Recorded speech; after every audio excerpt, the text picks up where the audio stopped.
अस्सलाम वालेकुम फ्रेंड्स, आज की इस वीडियो में मैं आपको बताऊंगा ट्रिम्बल M3 DR2 सेकंड में हम जो है ना प्रिज्म कांस्टेंट और स्केल फैक्टर कैसे चेंज करते हैं। तो प्रिज्म कांस्टेंट के लिए ये देखें, ये प्रिज्म का निशान बना है टोटल स्टेशन से नीचे, इसके ऊपर क्लिक करेंगे तो उसके बाद आपने क्या करना है, किसी भी एक को सिलेक्ट कर लेना है।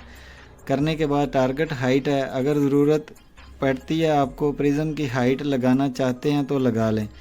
फ़र्ज़ करें आपका 1.5 मीटर जो है उसकी हाइट है 1.5, तो आप 1.5 डाल लें।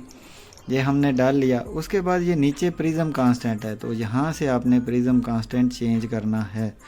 तो इसके ऊपर क्लिक करें।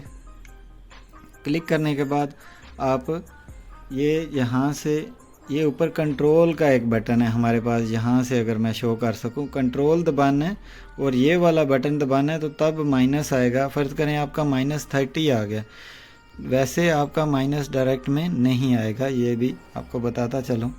तो हम क्या करेंगे, यहाँ से कंट्रोल दबाएंगे, कंट्रोल के बाद ये देखें ये माइनस आ गया।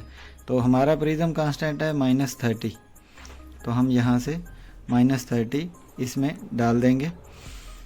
ये डालने के बाद आपने क्या करना है, एक्सेप्ट कर लेना है।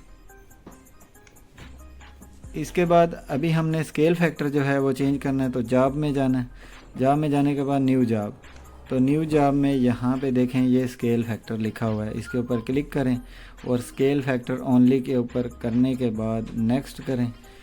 तो यहाँ से आप जो है स्केल फैक्टर चेंज कर सकते हैं, जो भी आपने रखना है उसके बाद आप स्टोर कर दें।